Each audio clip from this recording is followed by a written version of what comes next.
Les catastrophes naturelles demeurent un défi constant pour de nombreux États à travers le monde, dont les États africains. D'après les données de la Société financière internationale du groupe de la Banque mondiale, l'Afrique est le continent qui subit le plus l'impact du changement climatique.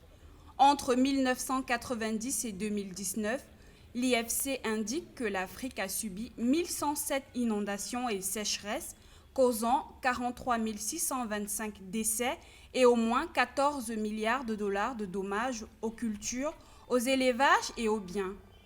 C'est pour sensibiliser et agir face aux catastrophes qui surviennent de plus en plus sur le continent que l'Union africaine a décidé de nommer un champion pour la gestion des risques de catastrophes en Afrique.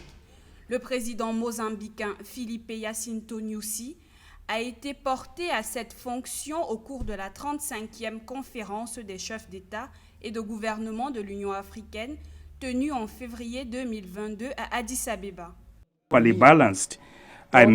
Si notre réponse n'est pas bien équilibrée, je veux dire avec une intervention rapide dans l'économie, nos acquis socio-économiques peuvent être mis à mal. Cela peut saper nos efforts pour instaurer une paix durable, car une économie sous-performante peut exacerber les injustices et les conflits.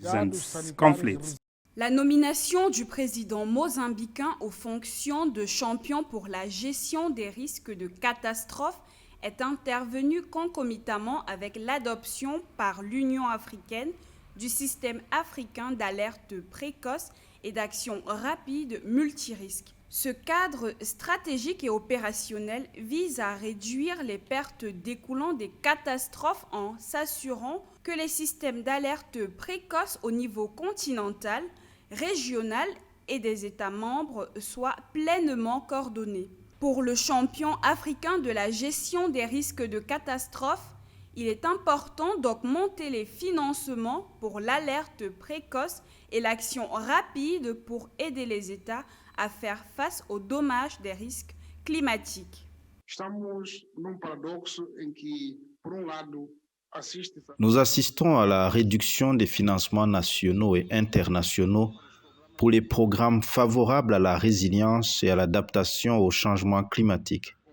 D'autres déterminants socio-économiques aggravant encore la situation, faisant fondre les gains antérieurs en matière de financement du développement. L'Afrique en général et le Mozambique en particulier sont parmi les plus vulnérables aux catastrophes naturelles et aux phénomènes météorologiques extrêmes aujourd'hui plus qu'hier, avec des événements fréquents et intenses.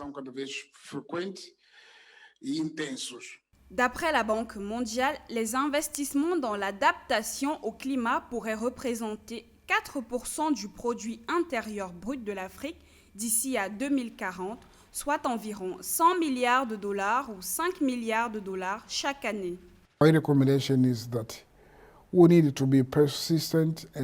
Nous devons être persévérants et travailler ensemble pour consolider les acquis et venir en aide à ceux qui rencontrent encore des difficultés pour aller de l'avant.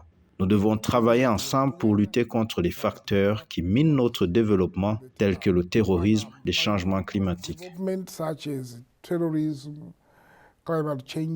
Le Mozambique, que dirige Filipe Jacinto Nyusi depuis janvier 2015, est l'un des pays du continent les plus vulnérables aux risques climatiques. Pour la seule année 2022, le pays d'Afrique australe a subi 5 cyclones et des tempêtes tropicales.